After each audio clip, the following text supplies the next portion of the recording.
We'll go ahead and get started. Just want to thank you all for joining today's Mongoose User Group webinar, AI Agents Made Simple, what they are and how they work for you. My name is Deneen Landis-Coover, and I am the Enablement Manager here at Mongoose, and I'm honored to be your host for today's session. Now, I have the pleasure of introducing you to our speakers today. Dave, Marshall, and Andrew, who will be guiding you through today's webinar. So I'll go ahead and pass it over to them for introductions. Dave, Andrew, really great to have you both here. How are you doing today? Fantastic. Thank you for that lovely intro. Very, very happy to be here. Hi, everyone. I'm Dave Marshall. I founded Mongoose. I've been building technology for higher ed for over 20 years.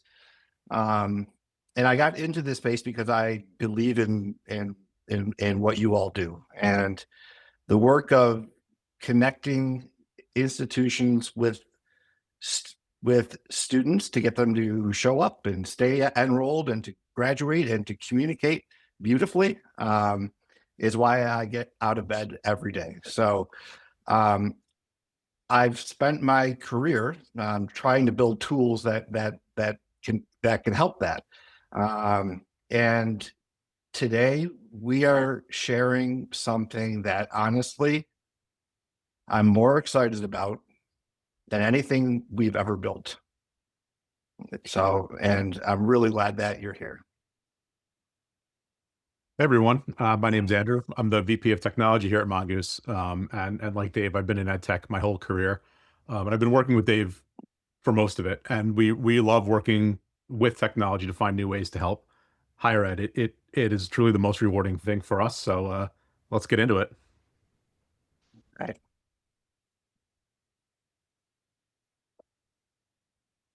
Before we talk about solutions, I want to start with something that you probably already know.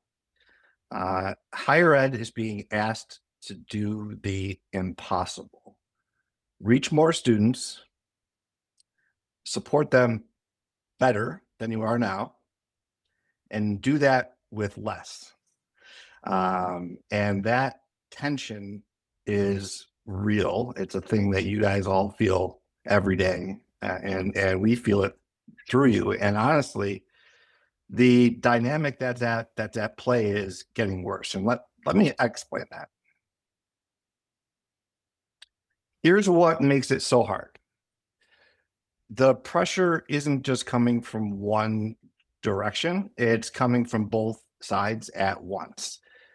Your institutions are asking you to consolidate, to cut costs, and to reach more students with fewer people. And your team is expected to get more effective, but not larger. And at the exact same time, your students have never expected more, and that's trending up.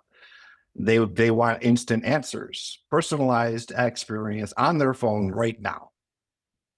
They're not comparing you to other colleges. They're comparing you to Amazon and Netflix. So your team is caught right in the middle of that, where resources are going down and expectations are going up.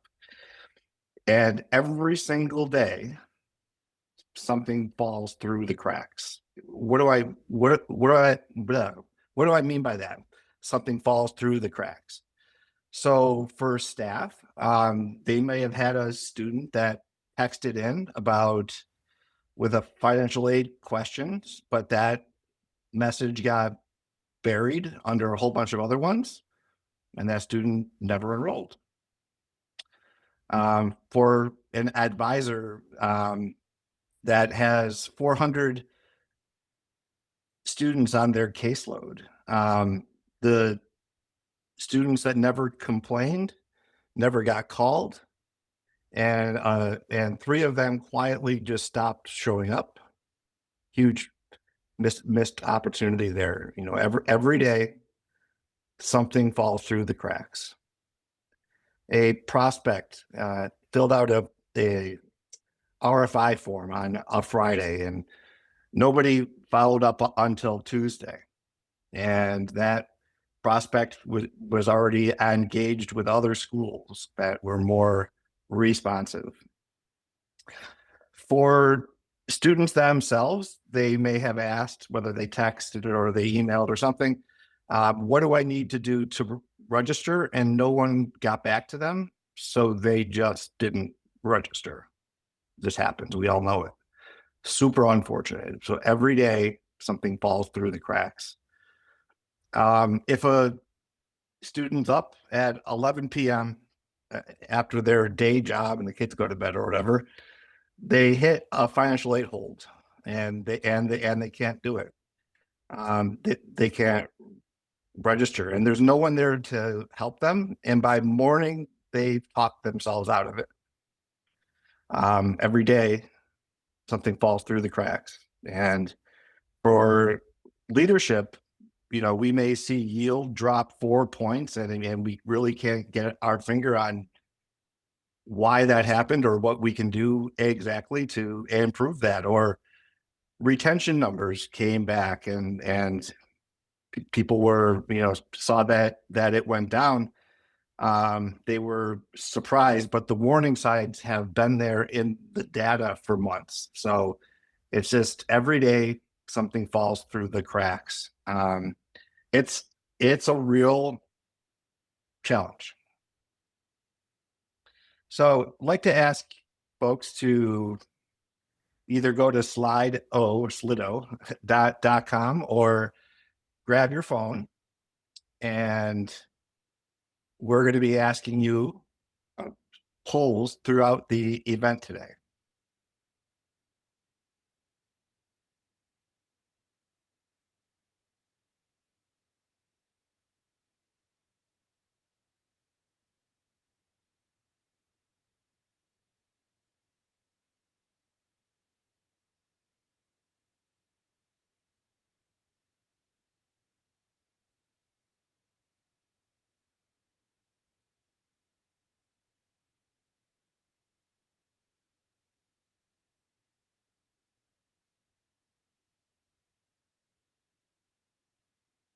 So what challenges, all of them, what challenges are you experiencing when trying to support your students? Apathy, quick responses, all of them, no time, too much pressure, time, lack of resources, conflicting beliefs leading to tension among students and staff, getting the students to respond totally,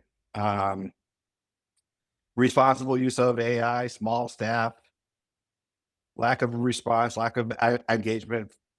Frustrating, isn't it? No response to email, timing, volume of students, over communication from around the institution. Students ignore important information totally.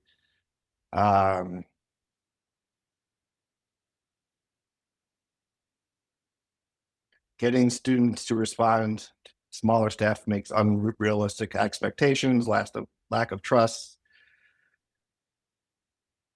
inaccurate information on the webpage. These four students, like, they could, where do I even go to this question? And the webpage says it is wrong, and then people don't get back to me. Poor time, poor technology, not enough staff, understaffing, or leadership, unclear role definition. Yep.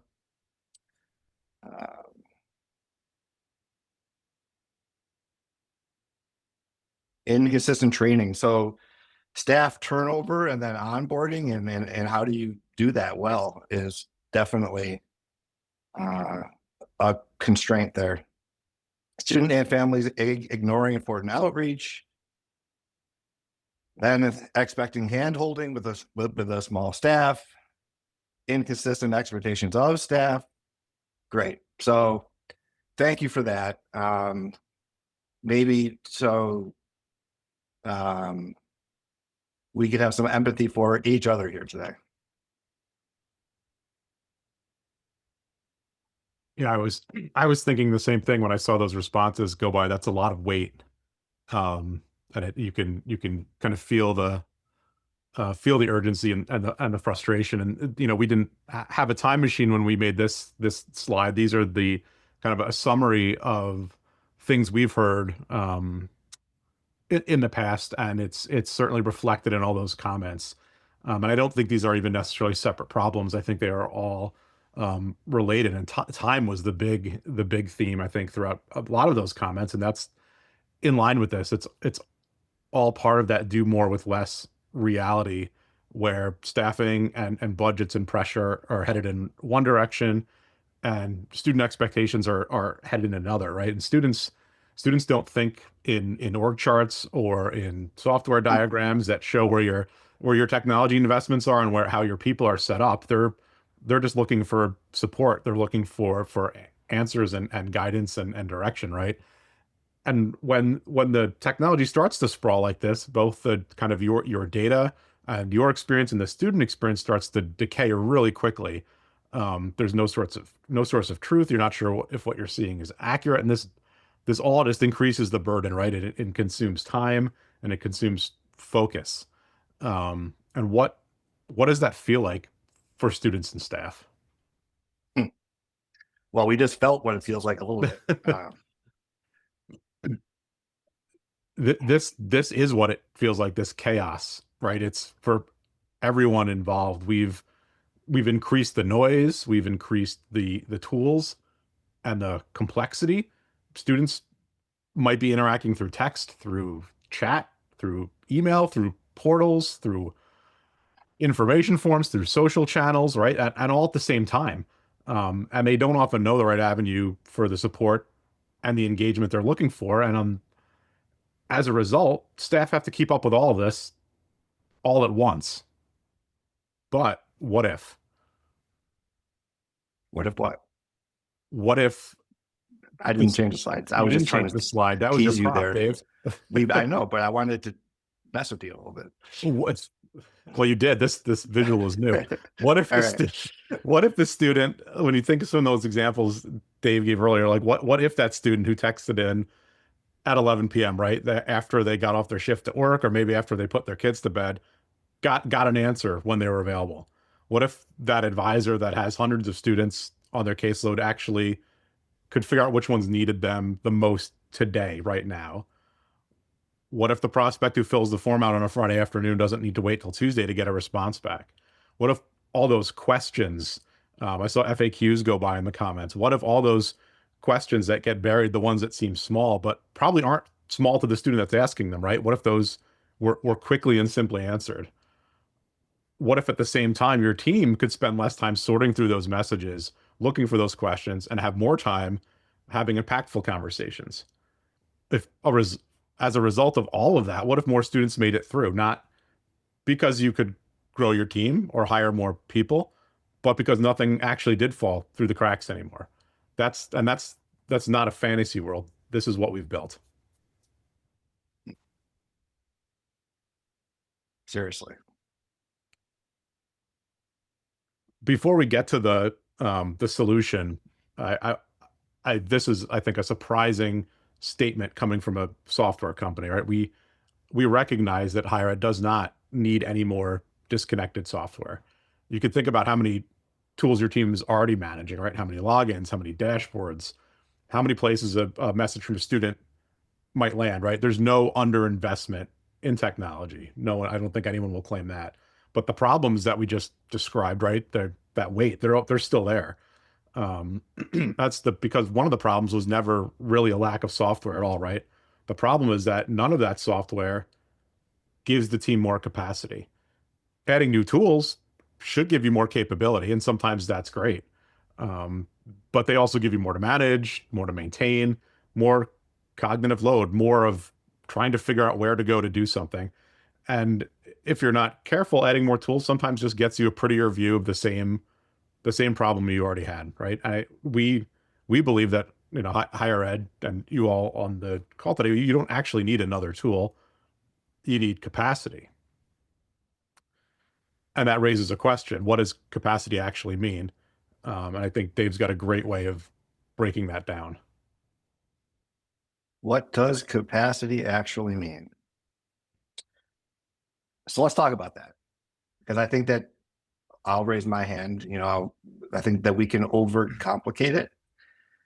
Capacity is just two things. how much time that your team has and how efficiently they use that time, right?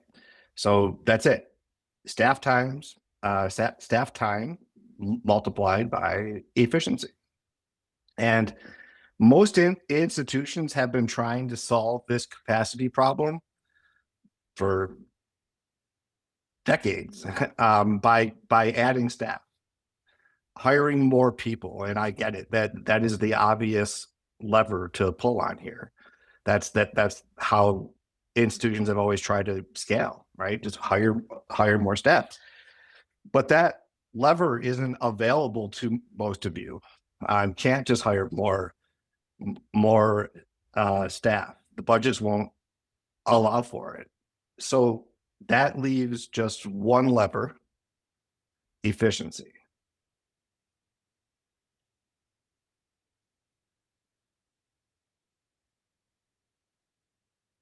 And here's the insight that changes everything. You don't need a bigger team. You need your existing team to go further. Mongoose AI agents are that efficiency multiplier. Every hour your staff puts in produces more output than before with AI agents. So with AI agents, more students are reached, more conversations are had, more issues are resolved. Same team, much bigger impact. That's not a staffing solution. That's a capacity solution. Okay. So if Mongoose AI agents are that efficiency multiplier, what does an AI agent actually do? Let's explore that. Yeah, I think that's important before we go any further to make it a little more concrete, because the concept of an AI agent can sound abstract a bit, and based on where you sit, you may already have a mental model of this, some expectations, or even some positive or negative experiences from your own life interacting with them. So this is what it actually looks like in practice and how we view it. And these are just some examples. If we think of some of those fell through the cracks examples earlier, imagine an agent being there instead. So that student texts in at 11 p.m. asking how to register for the next semester. The agent is monitoring that inbox, and it has this catalog of institutional information, and it answers them completely and correctly right then. So that is no longer a message that's going to wait until the next morning. Or an advisor opens their inbox on Monday morning. They've been away all weekend. They've been spending time with their family. There's 200 messages waiting. The agent has already triaged them. It's sorted them. It's found the ones that need the most attention based on the goals for that staff member and for their team. And it's helped drafting responses to the rest. So it's doing what it can to provide support at the same time as aiming you in the right direction for what needs the most attention. A prospect fills out an interest form on a Friday afternoon. Not a great time to get a live response, right? They're probably thinking about that all weekend. What's going to happen next? What are the next steps? What am I going to hear back? Instead of having to wait, the agent can follow up in minutes. It doesn't need to wait until Monday or Tuesday of the following week. And that's when we think about like having a multiplier on efficiency. This is what that is. It's not about adding more tools. It's about being able to get more done with what you have. Same team, much more output. And that raises a really big question. It's the question everyone's asking, right? And people feel anxiety about this, which is entirely reasonable. AI is getting extremely capable and extremely prevalent, and I think everyone wants to know what that means for them. And it's our sincere belief that agents they're not here to replace humans. They are here for support, and your team is irreplaceable, right? The goal is to give everyone, the recruiters, the counselors, the advisors, the success coaches, regardless of your role, it is to give you the agency, pun intended, and the flexibility to focus your attention where it's critical. When agents start handling more of the routine work, that efficiency can go up dramatically, and so can your capacity, right? Someone who spends a couple hours a day answering those FAQs we talked about, right? Those same 5 FAQs, they're not doing their best work during those 2 hours, and they know it. Freeing someone from that shouldn't feel like a threat at all. That should feel like a gift. It means you get to do the work that you got into higher ed to do in the first place, right? So, what does that look like in a little more detail? What does what look like, Andrew? What does the world for a staff member look like when they're working with an agent? With an agent. Okay, thanks. Yes. So notice who's in the middle here, right? Who's at the heart of it? Who's in control? That's the human. That's the staff member. Maybe that's you. And we retain hold of those things that make us uniquely amazing at what we do. The empathy, the trust, the judgment, the relationships we've built, the relationships we're building with students, like those are the things that we can combine to make a huge impact on other people. Those are still there. Those are our superpowers. Everything else around that is support. The agent's offering help. It's done the triage.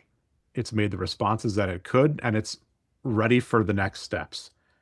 And that's the trade-off here. It's not about replacement. The agents are handling volume. Humans are bringing the empathy, the connections, the critical thinking that we do so well. That's the division of labor that we envision, right? I think with that, we can take a look at the agents in a little more detail and talk about how that looks and what they can do. All right. Love this. Okay. So we've built 2 types of agents, and that distinction matters.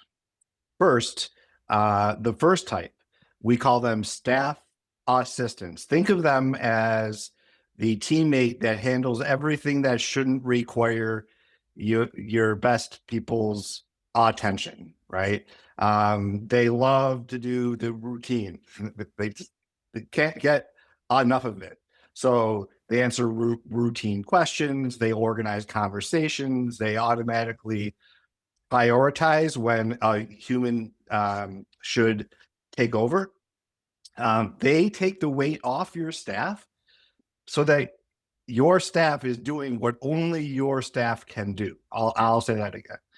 The agents take the weight off your staff so that your staff is able to do the work that only your staff can do, right? Like, talk about how optimized that is. So those are the staff assistants. The second type of agents work for your students. Okay, so the first type works for your staff. Second type works for your students. These are outcome agents that work directly with the students to drive the metrics that your institution lives and dies by. These are the critical institutional-wide success metrics: enrollment, retention, graduation, fundraising, right? These agents aren't just answering questions. They are strategically designed around the outcomes that define a healthy institution: enrollment, retention, graduation, fundraising. So I'm going to say that again. They're strategically designed around those outcomes. So 2 types of agents. One supports your team, your staff, and the other drives the institution's outcomes, okay? And together, they change what is possible.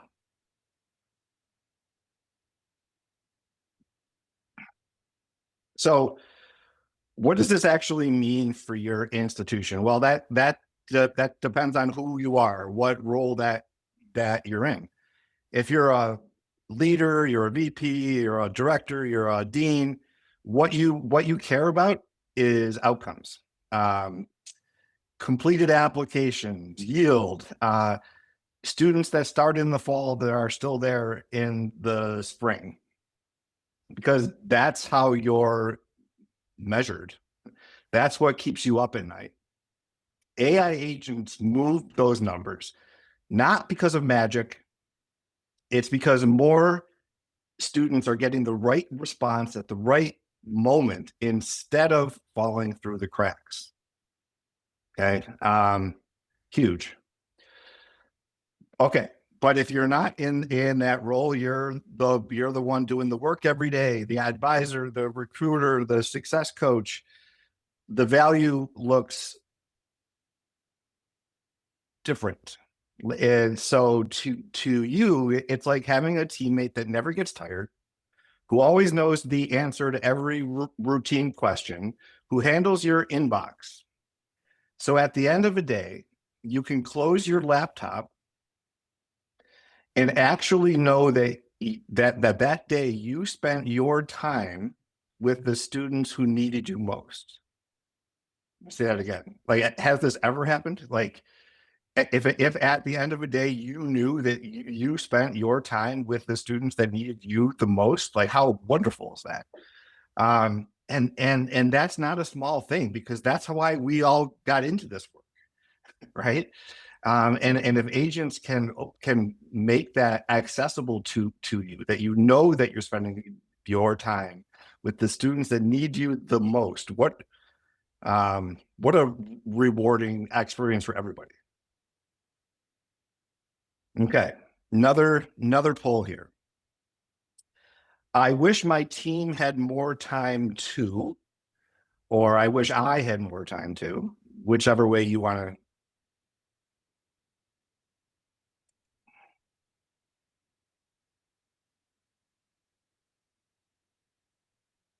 to breathe. Love it. Breathing is very important. So doing proactive advising, oh my gosh, we are so reactive in this industry, right? Building rapport, engaging, thriving rather than surviving, prioritizing, connect, figure out how to automate things, responding to individuals, focusing on the problem before it happens, finally getting those projects done that'll actually help, interact data that, wait, I missed it before it fell.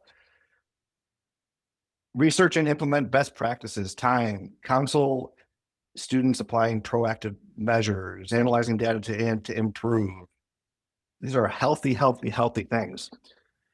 Be a resource for my students that need it. Reactionary is such a theme. You know, we work with a lot of schools, and it's just it's hard to get out in front. Build relationships. Oh, and you can like click on these, I guess, and do emojis, because there's a little fire thing right there. Okay. Imagine if we had time to do those things, how much better our day would be, how much better it would be for the students. You could actually start to incrementally build better processes and better systems that benefit everybody. Okay. Based on what you heard today, where would AI agents have the biggest impact at your institution?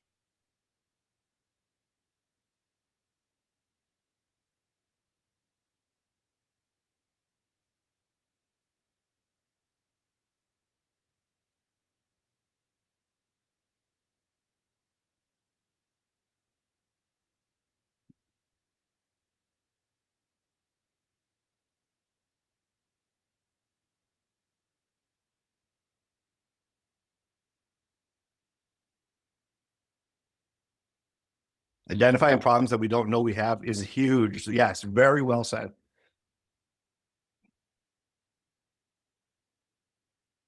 enrollment, billing, collections. Yep. Responding to the quick, straightforward questions that we get a high volume time to work through the larger conversations. Totally.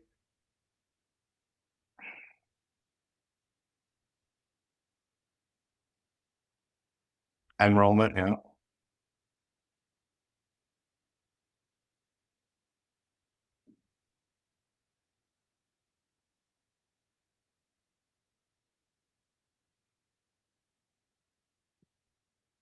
I see 3 people typing. Well, I don't see them, but it says there's 3 people. It'd be weird if I could see them. Allowing students to interact with the course schedule, catalog, or what they want. Student financial services. The staff would be able to focus on funding. Great. Timely responses to students. Okay. Thank you all. Andrew, this next slide going to you.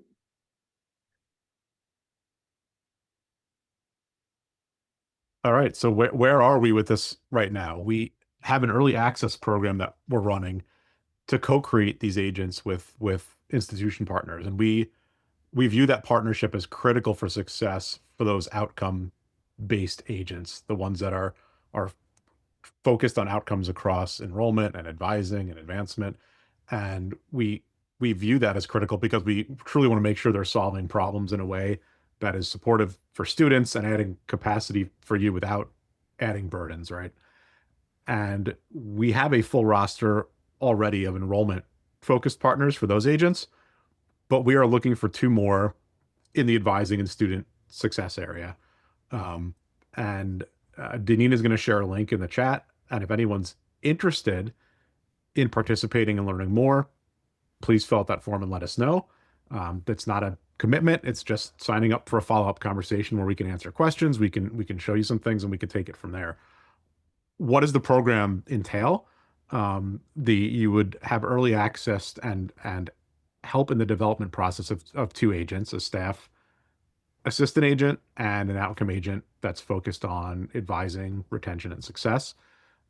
It's a 6-week, it's a rapid development process where we're going to iterate over building the agent and testing it and validating it and continuing to do that until we get it right. So it's an amazing opportunity to help shape the product, to have access to it early and get a financial discount at the same time. It's an amazing experience for both us and for the institutions that are taking place in it. So that link will be in the chat. We will also include it in a post webinar email that's got some content, and you'll have that as well. So for everyone else who this doesn't apply to, I'll turn it back to Dave to take us home. Okay. So for this early access, I just want to stress, we already have early access partners for the other areas. This is student success and advising only, and we have our own capacity problems. So we have 2 seats left there. Okay. Thank you very much. Okay. So other than, if you are an early access partner that we're already working with, you know who you are. But for everybody else, on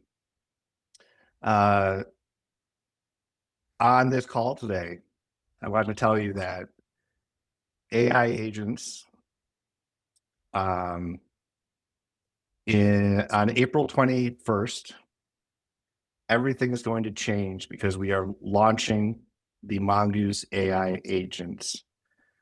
And I want to just be clear with what I said. Everything is going to change. What is now possible in higher ed is going to change April 21st. There are moments in history when an industry looks back and draws a line and then uses that line to say, before this is what life was like. And after this is what life is like. Like the iPhone was one of those moments for mobile, not just because it was a new phone, just because it changed what people fundamentally expected from every single phone that ever came after it, right? August 21st is that moment for higher ed. The moment that we'll look back and say it's the before and after, and it's when Mongoose AI agents officially launch. The way institutions support students and support their staff really too will never look the same. So mark your calendar. And we have if you want to sign up right now for the webinar, there's a link in the chat, and we'll be unveiling the AI agent offering. We'll be showing you how they work. We'll be answering all of your questions. And let's go back for a second. And Andrew and I and some other folks will be at eLive, and we'll be doing the launch webinar from eLive. And there'll also be a group of Mongoose folks at Acro at the same time, and we're trying to get together like a watch party there too. So let us know if you're going to be at eLive or Acro. Maybe if you could put it in the chat or reply to the email when you get it post webinar. So before we go to the questions, let me leave you with this. The problem isn't that your team doesn't care. You probably already knew that. The problem is capacity, and hiring more people is not the answer. AI agents change that equation. Same team, more students reached, more problems solved, more human time for the students that actually need it. That's what we built, and that is what launches April 21st. Now, let's move on to what questions you have. Thanks, Dave and Andrew. We have some really great questions in the chat. The first one here comes from Joanne asking, when using AI agents to respond to students or constituents, are those folks notified that they are speaking with an AI agent? Are they notified that it's AI generated? And what does that look like? I highly recommend that when an AI agent is corresponding with anybody, that they're super transparent and obvious that I am an AI agent. I am here to help you like this, and this, and I can connect you with Dave or a human if you prefer, or when you're ready or whatever, but always being transparent about that. Just because think of the student on the other side of that not knowing, that's uncomfortable, and that's not the energy that we want. We want them to be comfortable. We want them to have clear, transparent relationship with the institution. Great. Another question we have here, how do users work around carriers blocking bit.ly hyperlinks to surveys? Andrew, do they still block if they're A2P registered? Wow, we're getting right into the weeds. Love it. We are definitely right into the weeds. Yeah, if the A2P registration process helps tremendously with filtering, there are a few categories of things that are not helped by it, and bit.ly links and a few of those other public domain shorteners are in that category because they are so often used to hide, phishing and other fraudulent things. So the best recommendation right now is to not use them. Send on an institutional domain. A lot will have their, I shouldn't say a lot, a number of institutions we work with have their own link shorteners, and it's something we're looking at as well, kind of in the roadmap of the future, to be able to provide that as well. But yeah, you definitely do need to avoid those when sending out links. When you use a full link or a private link shortener, we see the delivery rates are near 100%. Thanks for that clarification. Or just use the full URL. There was a conversation in the chat about using the mascot name. That's very popular for schools to do that for their chatbot, especially. You're going to be having a lot of different AI agents that are interacting with students, and if they're all named the mascot name, that might be confusing to the student. Like, and I always think about, like, what can we do that would cause the smallest cognitive lift for that student, and just saying, I like just saying, I am an AI assistant and I'm here to help you. So then, like, they don't have to worry about, okay, well, you're not the mascot. Are you also the chatbot? Blah, blah, blah, blah. For chatbots, it seems like way more intuitive and fun, because that one chatbot lives everywhere, right? But these agents, there's going to be a whole bunch of them. So just food for thought. Thanks, Dave.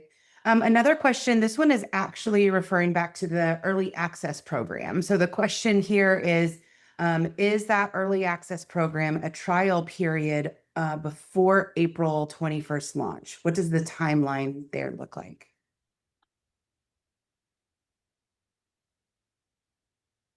Do you want to take it? Okay. So the early access program is, you actually sign up to use the agent. So it's not a trial. There will be some pilots as part of the program, but you will actually have access to use and license the agents ongoing at a much reduced rate. So it's, you are subscribing to use these agents and can play a part in creating them.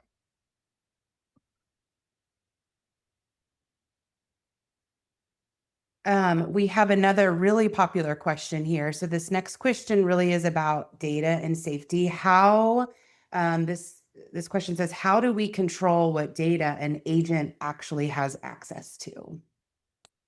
Yeah, it's maybe one of the most common questions we're having. And the good news is you're all Mongoose users, so you understand how things are set up now. The agents live inside of your existing teams and work inside your existing inboxes. So the scope in which they operate is similar to a staff member in those teams.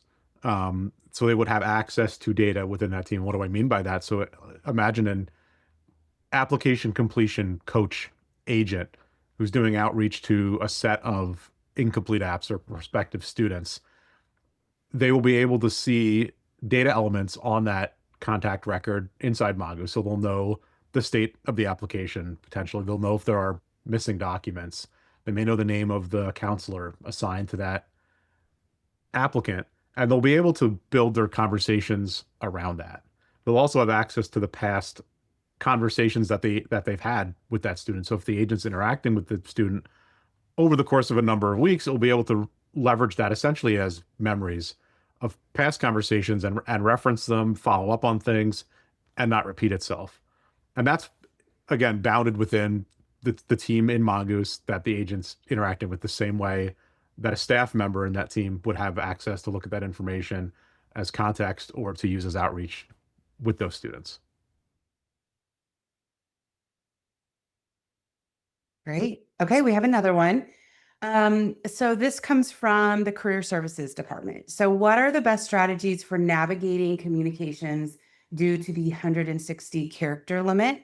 Again, working in career services, we're trying to use Mongoose to chase down alumni for first destination surveys, like those post-grad results. By the time they identify themselves, they're out of space and sometimes are blocked.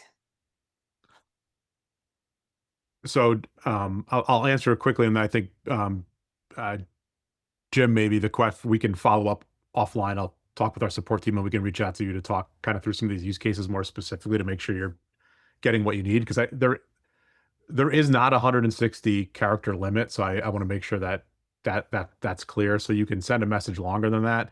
The 160 characters is a limit that some other systems have, and it's kind of a legacy artifact of how kind of the original SMS system worked. But you can send messages that are much longer than that to get the information that you need. And we also have some tips for maybe sending smaller messages initially, using some of our functionality to gauge interest or see what kind of follow-up is necessary for more interaction with the students, and then having a follow-up based on that. So we'll reach out to you so we can talk in a little more detail about your use cases, I think. Make sure we get that addressed. Absolutely. Good question, Jim. Another question here from Rachel, which I think is really great. Are these AI agents built around a chatbot or texting? Hi, Rachel. I am glad you're here. They're built around texting initially right now, so they're going to entirely be SMS based, and they're going to work inside of the shared inboxes that you're already accustomed to using. The chat bot piece is another popular question. There are some in the short term, just to be clear, nothing's changing with our chat product if someone's using that now. It is worth noting, that's probably why you're asking, there's some definite similarities in the conversational aspect and how it addresses questions. And I think long term, it's highly likely we'll probably see those converge, where whether it's chat or text or another medium, it just comes. Those are all going to be having agents behind them, and it's just a preference of how the student wants to communicate and where they are. Right? Are they discovering things on the website? Do they have a phone number they're reaching out to, et cetera? So I think we'll see those start to come together. Dave, this might be a really great question for us to wrap up on too, and I think speaks to the heart of what we do at Mongoose and your vision here. But this question is, how do you see AI agents evolving in the next 1 to 2 years? How do I see AI agents evolving in 1 to 2 years? Um, though, so I could take an hour if if we have it. So the agents will continue to improve as to how much they can help, until we will keep improving them until capacity is no longer an issue, period. Right. And so what does that mean? If it starts out by the agent prioritizes your inbox, it responds to students for you, it gets more complete apps, it works on retention and persistence, it does all these things. In the future, it will start to integrate with more services on campus, like hi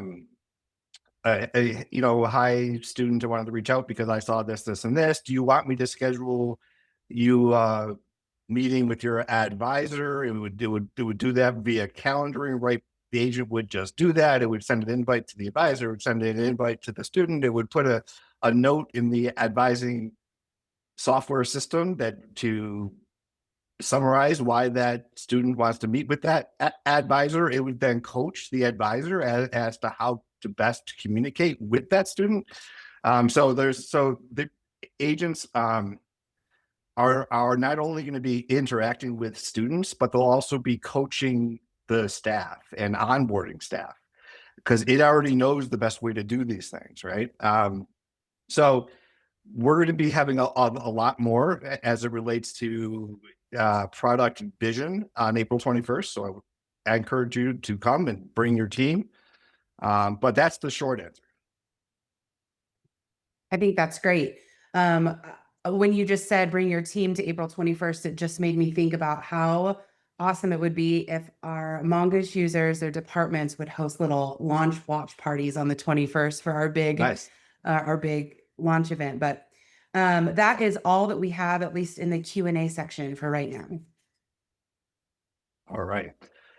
Well, everybody, thank you so much for being here. I am so excited for you to see these agents in action, because once you see it, you realize like this does change everything. like these problems that higher ed and a lot of other industries too have had for years and years and years around capacity are just going to be much less of a problem almost overnight. It's wild. So look forward to seeing as many of you as possible in a month. Awesome. Thank you, everybody. Dave, Andrew, thank you so much for all of this information today. Thanks to each of our amazing users for being here with us and learning all about these AI agents. We're looking forward to seeing you on the 21st. Have a great day.